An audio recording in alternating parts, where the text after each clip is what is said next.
Salam alaikum, salut à tous. L'heure est très grave, puisque justement, c'est la démocratie et la République qui est menacée, non pas par les musulmans, comme ça fait état depuis des années, au quotidien, avec la une des médias, etc. La République testée, comme dirait Rotaillot, la République menacée, parce qu'une femme qui porte le voile lors d'une commission de trucs, elle est testée, il faut être ferme sur nos valeurs, etc. La République, notre démocratie, tout ça, etc. Tout ça, les mêmes qui vous disent ça, c'est les mêmes aujourd'hui qui viennent prendre la défense de Marine Le Pen. Et on est en train de vous enfumer, mais alors carrément de vous enfumer, de vous faire croire qu'il y aurait un état profond, qu'il y aurait des magistrats, parce qu'il y aurait un syndicat qui serait plutôt de connotation de gauche. Mais on dit rien quand il y a des syndicats de police qui sont majoritairement de droite ou d'extrême droite, etc. Donc, non, c'est faux. Donc, on met en cause, quand ils font ça, ils remettent en cause les institutions, comme ils disent. Ils piétinent les institutions. Ça, c'est pas les musulmans, ce sont eux.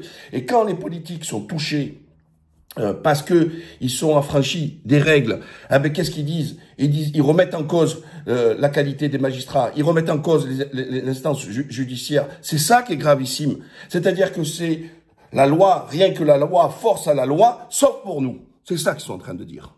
Ils sont en train de dire que chaque fois, on met le doute. Sarkozy a commencé avec la ribambelle de procès qui se prend, avec la ribambelle de condamnation qu'il fait. Mais nous, on n'y est pour rien. C'est la faute de la justice. C'est pas eux qui ont commis un délit ou un crime. C'est la justice qui a inventé. C'est la justice qui fabrique des dossiers. C'est la justice qui nous crée un scénario à la hollywoodienne. Mais c'est gravissime. Par contre, quand il y a des gens qui sont mis en examen, qui sont même pas encore jugés, pas encore condamnés, qui n'ont pas purgé tout leur pouvoir de recours, là, ils tweetent, tous les politiques. Je suis content, regardez Rotaillot sur le Doualeb à Marseille. Je suis content que, là, les trucs d'Armanet, alors il passait son temps à faire ça. C'est-à-dire qu'ils violaient même le principe le principe à chaque mise en cause d'avoir justement, je cherche le mot, à la présomption d'innocence. C'est-à-dire c'est eux qui condamnent déjà par la voie médiatique et les Français ont l'impression du coup que c'est une condamnation judiciaire parce que ils sont non pas dans le conditionnel, ils sont dans l'affirmatif. Je suis heureux que la police a fait les arrestations, je suis heureux que etc.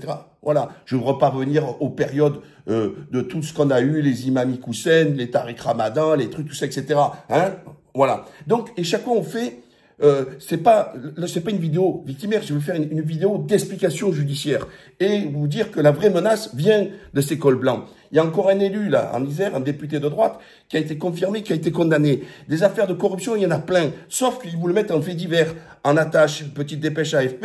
Et ils vont pas en débattre sur les plateaux de Bolloré, de CNews et compagnie. Non, là ils ont passé tout leur temps ce week-end à taper sur la magistrature. Les mêmes qui vous disent toujours, oui, mais attendez, il faut être, on en a marre de la racaille, on en a marre de l'insécurité, etc. Il faut un état de droit, il faut une justice forte, efficace, qui sanctionne lourdement, etc.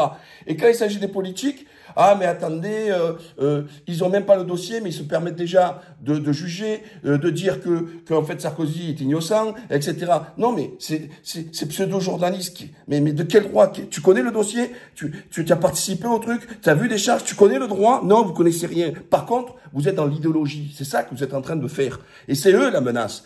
Et là, on voit tout le groupe Bolloré. Allez, en avant, à taper. Encore une fois, ils ne donnent pas l'information, ils fabriquent l'information. Et ça, c'est important que vous le retenez. Ils fabriquent une information, ils créent un mal. Et puis, après, ils jouent les pompiers, vous vous rendez compte? Tous les jours, ils sont là sur la sécurité. Une mamie qui a été agressée, un jeune homme qui a fait un braquage, etc. Et alors, ils essaient de faire un feu de société. Mais quand il s'agit des politiques, oh attention, il faut être prudent. On trouve que c'est excessif. Ben, il faut savoir, est-ce que la justice, elle est laxiste ou la justice, elle est manipulée? C'est grave. Et quand on fait croire que la justice, elle n'est pas indépendante, alors que c'est un pilier même de toute démocratie ou république, c'est quand il y a une séparation des pouvoirs entre le judiciaire, l'exécutif et le législatif. Le législatif, le Parlement, l'exécutif, le gouvernement, et le judiciaire, les magistrats, notamment du siège, qui ne sont pas sous la coupole, sous la responsabilité des magistrats. Donc sur la condamnation de Marine Le Pen, c'est très clair. Donc c'est exactement la même situation que nous avons à Istanbul actuellement. Les gens ne remettent pas en cause le fait qu'ils aient vu, dans les vidéos, on a vu des millions en cash, etc. Ils ne remettent pas en cause la corruption. Ils remettent en cause, ils disent que, oui, mais ça va l'empêcher démocratiquement de se présenter. Et là, on a eu, avant même l'énoncé du jugement, après les réquisitions du procureur qui avait demandé l'inéligibilité avec l'application provisoire, et je vous expliquais tout à l'heure tous les termes et tout ça, etc. Qu'est-ce qu'ils ont dit? Vous vous rendez compte? C'est la justice qui devient politique. C'est la justice qui devient antidémocratique. Vous vous rendez compte? Ils inversent les rôles.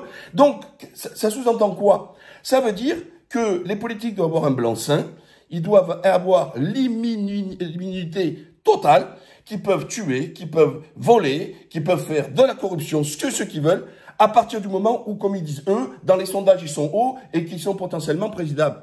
Mais au contraire, non mais ça va pas la tête. Donc en gros, il faut opposer la justice à la démocratie. Donc c'est fromage ou dessert? Non, c'est fromage et dessert dans ces cas. C'est pas l'un ou l'autre. Parce que la justice participe à la démocratie. Parce que la démocratie, c'est pas que la représentativité, c'est tout un système, d'accord? C'est tout un équilibre. Et elle doit s'appliquer à chaque individu. Qu'est-ce que dit la Constitution? Chaque individu est libre et égal en droit et en devoir. Voilà. Elle dit pas, la République, chaque individu, sauf les politiques, ont droit. Les politiques ont droit à des droits, mais à aucun devoir. Non, ce sont des justiciables comme les autres. Quand ils sont sous mandat, comme un président de la République, ou des trucs dans l'exécutif hyper importants, c'est reporté. Et c'est ce qui s'était passé dans les affaires Chirac, où la condamnation est venue quand il n'était plus président. Mais la justice ne s'arrête pas. La justice, elle s'est mise en stand-by, mais elle a repris ses droits et ensuite avait condamné Chirac sur les emplois fictifs, tout ça, etc. C'est ça un état de droit.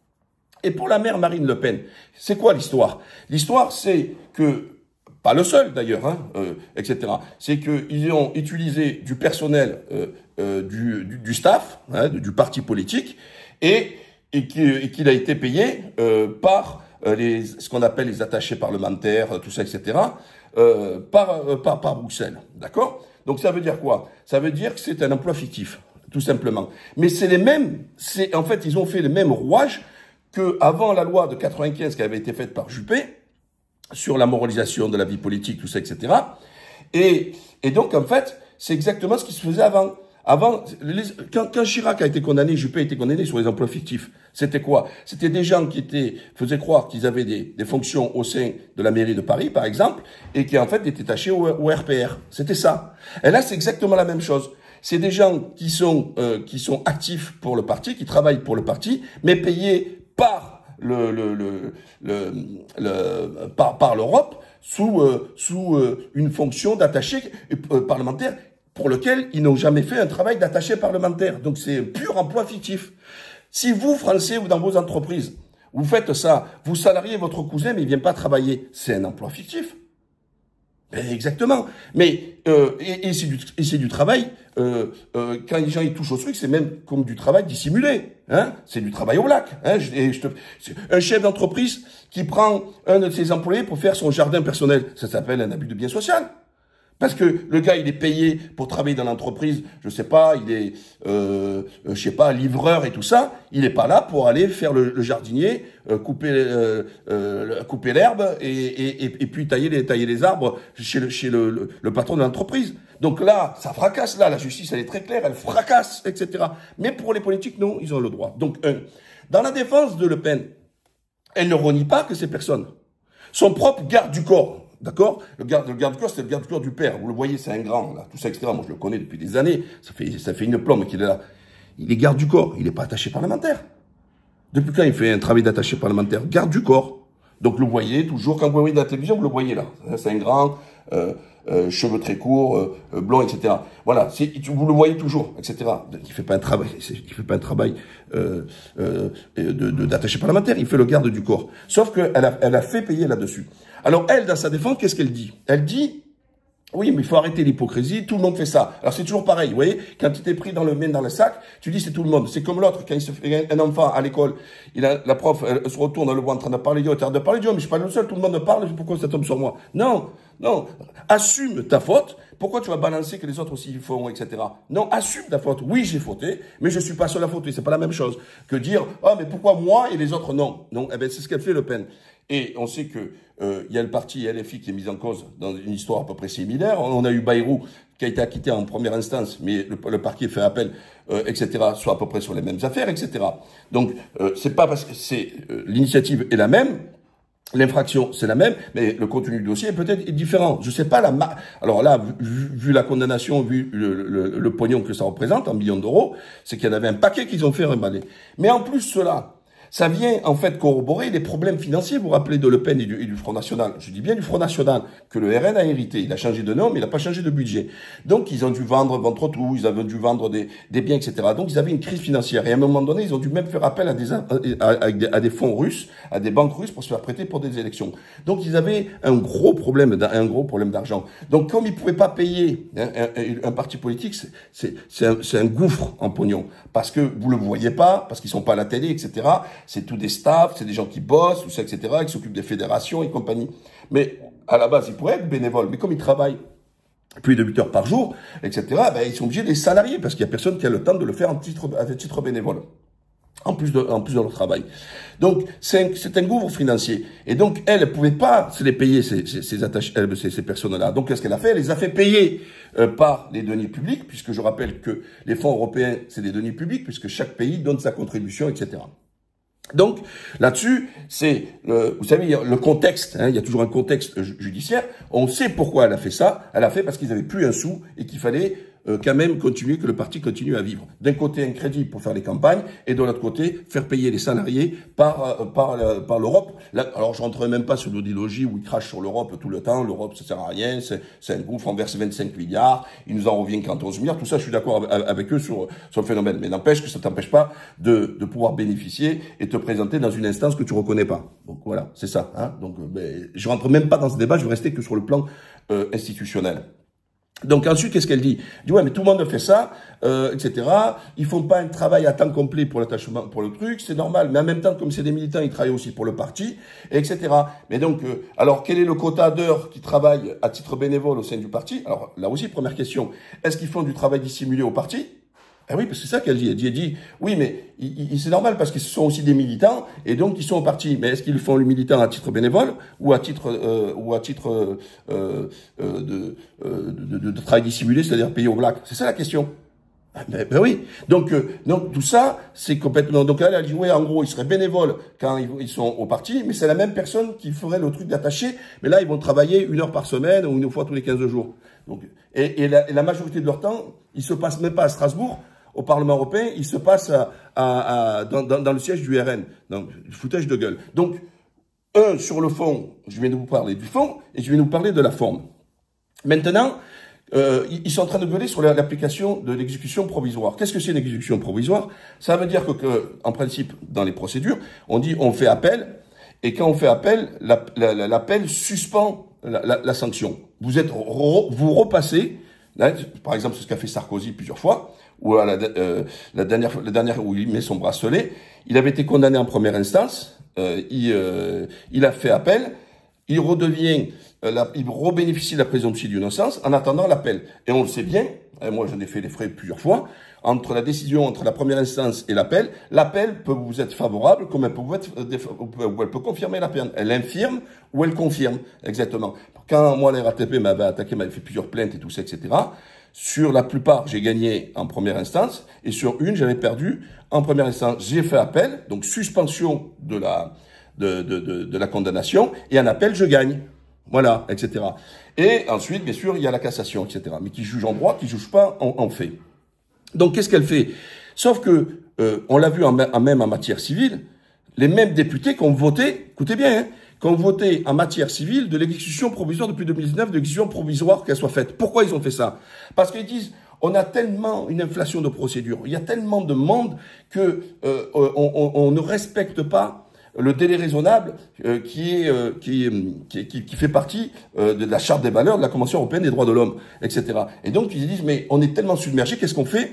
Ben pour dissuader des gens qui vont en appel seulement pour reporter la sentence, pour reporter la sanction, Et en même temps, surtout les parties civiles, les victimes, eh ben, elles sont obligées encore d'attendre peut-être 2 ans, etc. En principe, c'est maximum 1 an. Mais bon, c'est 2 ans, 3 ans, etc. l'appel pour voir réparation. Et donc, ils ont dit, et ça allait dans le moment en disant, ben, en première instance, on fait. Il a été en matière sociale à la même chose, avec les prud'hommes, etc. Mais tout ça, c'est aussi à l'appréciation des magistrats. Donc, les magistrats peuvent dire, et là, on voit dans les motivations concernant la condamnation de Le Pen, les magistrats peuvent dire, comme ils peuvent avoir prud'homme, je veux, déjà, il faut que vous la demandez, parce que le nul peut se faire procureur par personne interposée, c'est-à-dire que, et que les magistrats ne peuvent pas prendre, eux, des sanctions pour lesquelles, ou des réparations pour lesquelles ils n'ont pas été saisis. Donc, sinon, c'est cassé en cassation. Donc, il faut demander, quand vous êtes dans les procédures prud'homales, etc., l'exécution provisoire. Dans un divorce, dans n'importe quoi, etc., vous demandez l'exécution provisoire. Et c'est à l'appréciation des magistrats, du magistrat ou des magistrats, là c'est des magistrats puisque c'est collégial, c'est-à-dire qu'il y a 3 magistrats et pas un magistrat unique. Là aussi, il faut faire arrêter de faire croire qu'elle serait manipulée parce que ça veut dire qu'il faut manipuler 3 magistrats, d'accord? Quand il y a un magistrat unique, c'est plus dangereux. Donc quand vous avez des affaires, vous êtes en droit de demander, la justice aussi de vous dire oui ou non, d'avoir une collégiale, c'est-à-dire ça permet d'avoir trois individus qui doivent trouver eux-mêmes la majorité pour motiver et donner leur décision de justice. Voilà. Donc, qu'est-ce qui se passe? Vous sollicitez le tribunal pour une exécution provisoire, et c'est au magistrat, en fonction du dossier, d'apprécier tout ça, etc., en disant, oui, je fais une exécution provisoire. Et dans cette exécution, on exécute directement. Là, c'est le procureur qui demande l'exécution provisoire en motivant, en disant qu'il va avoir justement des échéances politiques, et ce pourquoi, dès maintenant, je vous le dis, alors que le jugement vient de sortir, ils vont tous s'engouffrer là-dedans en disant, ah, vous avez vu, le procureur, il fait de la politique puisqu'il dit qu'il va avoir des échéances électorales et que l'application doit s'appliquer maintenant. Et qu'en gros, et lui, le procureur, a dit, ça serait fausser des élections qu'un candidat pour lequel est coupable puisse se présenter parce que il profite du système de la suspension et donc rebénéficier des choses. Voilà. Donc, voilà. Ça, c'est ce truc. Donc, elle a été condamnée à 4 ans de prison, dont 2 ans ferme, mais sous bracelet électronique, là aussi, moi, c'est là où je m'insurge. Ça veut dire que pour tous les cols blancs, les Sarkozy, les L, tout ça, etc., même des Balkany, après, ils finissent tous avec des bracelets. Mais pourquoi vous avez les bracelets électroniques en restant à la maison, en jouant à la PlayStation, en regardant le groupe Bolloré à la télévision, et vous pouvez aller de partout. La seule chose qui c'est de temps en temps aller signer au commissariat. Et les autres, ils ont les bracelets, ils sont enfermés à Fleury-Mérogis ou à la maison de la santé. Bon, qui a rien de santé d'ailleurs, hein, c'est pas un hôpital, hein. Donc, voilà. Donc, on a le peuple, lui, en plus, le peuple, lui, il a des petits avocats, il a tout ça, il n'a pas l'argent pour se payer tout. Eux, ils ont des ténors. Ils en envoient 4, 5, des fois 10 avocats qui bossent sur les mêmes dossiers. Ils vont tout éplucher à la ligne, à la virgule, à la parenthèse près, etc. Donc, ils connaissent toutes les procédures de A à Z, etc. C'est des machines en défense. Et malgré ça, ils se font quand même condamner. Parce que ça veut dire que les faits sont forts, les faits sont incontestables. D'accord? Donc, elle a été condamnée. Donc là, pas un mot. D'ailleurs, dans tout ce qu'ils disent pas, elle est innocente. Ils disent, mais pourquoi vous faites une sanction provisoire? Parce que c'est l'empêcher de 2027. Sauf que le calendrier politique, il est complètement indépendant du calendrier judiciaire. On ne va pas, quand vous êtes mis en cause en justice, que vous allez dans un tribunal, de dire, oh, attendez, par exemple, je prends un footballeur, par exemple. Ah non, mais moi, je peux pas venir parce que mercredi, j'ai la Ligue des Champions, donc vous reportez, il faut que je finisse mon championnat, ma Ligue des Champions, etc. Mais ça n'existe pas, elle s'en fout. La justice n'est pas là pour s'adapter à votre calendrier personnel, de vos ambitions politiques, ambitions sportives, ambitions professionnelles, etc. Ou alors de dire, attendez, moi, je veux pas passer là maintenant, là, parce que j'ai acheté les billets avec ma femme, on doit aller partir en vacances. Mais on s'en fout que tu partes en vacances. Le calendrier judiciaire prime sur tout le reste. Et c'est là où, en première instance, les textes permettent l'exécution provisoire, et eux, ils te disent non. Alors, l'exécution provisoire, c'est bon pour le peuple, mais pas bon pour nous. Et c'est les mêmes qui vous disent, il faut un état de droit, il faut de la répression, il faut, etc. Mais ça va pas à votre tête. Voilà. Mais sauf que les médias, complices, hein, donc les groupes Bolloré, tout ça, etc., ils vous envoient une chanson en disant, c'est une décision politique, c'est ici, etc. Vous remettent en cause carrément. Et c'est là où la France et la République, on dit, est en danger. Parce qu'à partir du moment où on se met en défi, où, par exemple, des électeurs du RN, des militants RN, et qu'on leur siffle, d'accord, que ce serait une magouille pour éviter que Marine Le Pen serait hypothétiquement candidate et présidente de la République, et c'était un coup d'État judiciaire, un coup d'État politique, et donc, tout naturellement, les plus déséquilibrés, comme il s'agit quand ils parlent des islamistes et tout ça, etc., des musulmans, parce que quand il y a un musulman qui dérive, on jette l'opprobre sur tous les musulmans, hein, comme ils le font pour le voile. Ouais, elle porte le voile, mais donc c'est testé, c'est l'islam politique, c'est le frérisme et tout ça. Vous voyez, il y a tous les raccourcis, toujours les raccourcis concernant les musulmans. Sauf que c'est eux qui font ça. Et donc les plus déséquilibrés vont peut-être passer à l'acte, prendre des armes, attaquer peut-être des tribunaux, agresser des magistrats. On sait qu'il y a des magistrats qui sont déjà menacés, des magistrats qui sont déjà mis en cause, etc. Mais c'est un danger. Donc la même République, tous les jours vous mettez, sauf que vous, naturellement, ils peuvent le faire, ils peuvent, etc. Il n'y a aucune poursuite du parquet. Mais c'est un appel à la rébellion, c'est un appel à la révolution, ce qu'ils sont en train de faire. Et je comprends pas que le parquet reste silencieux dans cette affaire.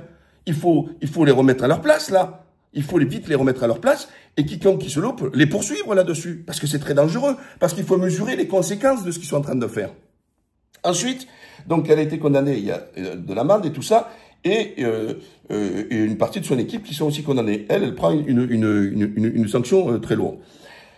Quels sont ses moyens de recours? Elle peut saisir le Premier président pour demander la suspension, c'est un peu technique, il peut valider ou non cette suspension, et sinon, elle a qu'à appliquer l'article 6.1 de la Convention européenne des droits de l'homme, qui dit que tout individu a droit à un procès équitable dans un délai raisonnable, et demander, parce qu'elle, chaque fois, elle dit oui, mais on a le calendrier politique, c'est 2027. Oui, mais elle dit pas je suis innocente. Depuis le départ, elle veut arriver à l'élection présidentielle sans une condamnation, et même si elle est condamnée après, bon, bah, c'est pas grave, on va faire comme Chirac, etc.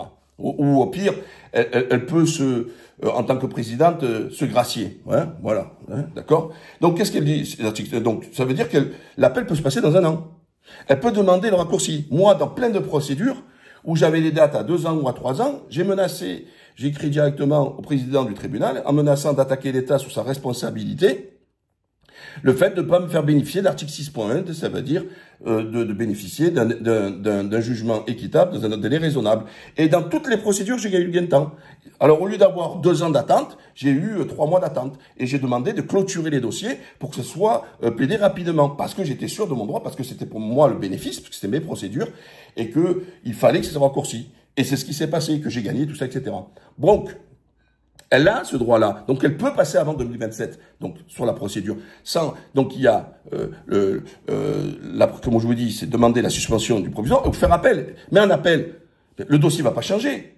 Donc, eux, en fait, depuis le départ, ils veulent gagner du temps sur le calendrier, gagner du temps, mais pas de se dire qu'elle va échapper à une condamnation. Pourquoi la cour d'appel annulerait tout, dirait non, il n'y a pas eu de détournement, il n'y a pas eu de truc, tout le dossier il est pipoté, etc. Donc en gros, la collégiale en première instance serait politisée et la cour d'appel elle serait pas politisée. Mais sauf que c'est les mêmes magistrats, c'est des magistrats qui viennent issus du même groupe, c'est-à-dire de la magistrature du siège, tout ça, etc. Ils ont la même dépendance, que ce soit la cour d'appel ou que ce soit en première instance, ils sont issus du même corps, avec les mêmes droits, les mêmes devoirs, etc. Donc je vois pas pourquoi il serait plus vertueux en cour d'appel et donc dirait totalement non, le dossier il est vide et tout ça, etc. Voilà. Donc aujourd'hui, ce qui se passe, c'est très très grave. C'est très grave parce que les politiques, on a vu Ciotti qui attaque mais avec force, le même qui fait embaucher toute sa famille par des copains ou par lui-même, etc. Parce que lui, c'est des gens qui sont au crochet de la société, parce que ça, il faut en parler aussi. Même les Bardella, il n'a jamais travaillé de sa vie. Il a toujours vécu de la vie politique, mais c'est légal, d'accord? Par contre, Ciotti, ce que tu fais, c'est pas légal. Quand il fait ses petits arrangements pour maman, tout ça, etc., payé sur la sécurité sociale, fait tout leur truc. Mais eux, chaque fois, ils disent, ouais, c'est une menace. Mais ce sont des gens qui vivent au crochet de la démocratie. Et c'est les mêmes qui vous envoient de l'enfumage, des trucs en me disant, mais la menace, c'est elle avec son voile, c'est l'autre avec son camise, et vous, comme des bourricots, comme des moutons, vous applaudissez. C'est ça le problème. C'est qu'ils vous font de la diversion, ils vous montrent l'axe du mal, alors que le mal, c'est eux. C'est tout. Encore une fois, et là je m'adresse aux électeurs du RN, je ne remets pas en cause vos idées, je ne remets pas en cause votre projet politique. Je dis que simplement que vos leaders politiques, si ça franchissent de la loi, ce sont des justiciables comme les autres et qui doivent répondre de leurs actes.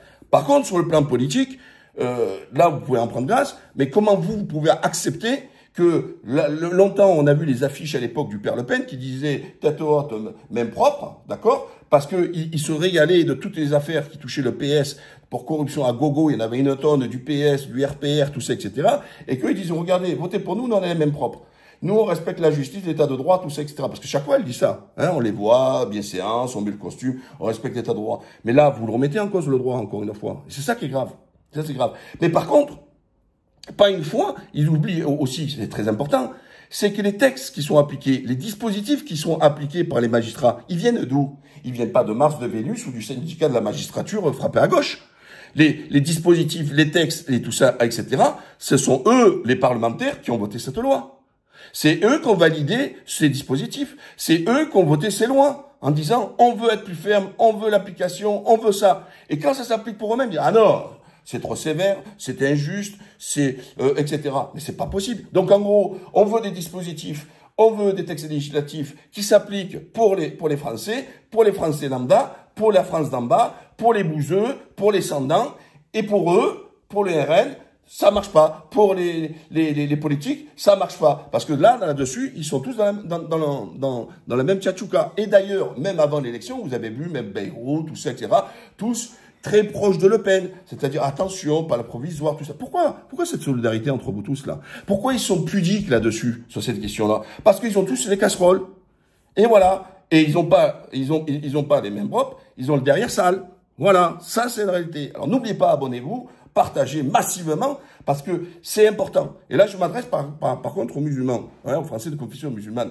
Vous avez là une chance historique, justement, de partager pour faire comprendre aux gens que tout ce qu'ils font, l'enfumage qui est fait, encore hier, on voyait, comment il s'appelle, le JDD qui disait, oui, un sondage est contre le voile. Pourquoi? Qui te paye le sondage? Pourquoi vous faites un sondage? Est-ce que les Français sont contre le voile dans l'espace public? L'antisémitisme, il vient justement un nouveau visage. Mais vous n'avez pas compris que là, vous bouffez du musulman du matin, midi et soir pour vous dire que c'est l'axe du mal. Et vous, du coup, vous dites, oh, j'ai peur, j'ai mal, tout ça, etc. C'est pour eux. Sauf que c'est pour mieux masquer. Je vous rappelle que le procès de Sarkozy dure depuis des semaines, et qu'on n'a pas eu chaque jour quelque chose qui s'est passé au tribunal. Alors que pour d'autres affaires, ils vont le mettre tous les jours. Et Mehdi Medouche, il a dit ça aujourd'hui, il a fait ça, l'autre, Amra, il a fait ça. Donc on fait l'épisode, il est pris à l'aéroport, photo à l'aéroport, tout ça, etc. Ça, on vous le fait. Mais quand il s'agit de Sarkozy, non. On en a parlé seulement quand le jugement est tombé. Voilà. Vous voyez, c'est ça. Ouvrez les yeux, c'est ce que je voudrais vous dire. Encore une fois, je suis pas là pour vous dire que tous les musulmans sont des anges, mais c'est pas forcément tous des diables. Donc arrêtez. Bien sûr, parmi les musulmans, il y a des tordus, parmi les musulmans, il y a des terroristes, parmi les musulmans, il y a des voleurs, parmi les musulmans, etc. Parce que c'est de la chair humaine. Et c'est pas parce que les gens, ils se déclarent, c'est comme eux d'ailleurs, hein. Ils se déclarent républicains, démocrates, défenseurs des droits, défenseurs de l'état de droit, de la République, et quand ils sont mis en cause, ou quand ils s'affranchissent de la loi, ils disent, non, c'est exactement la même chose. C'est tout, c'est ce que je suis en train de dire. Seulement, je vous demande, c'est ouvrez les yeux.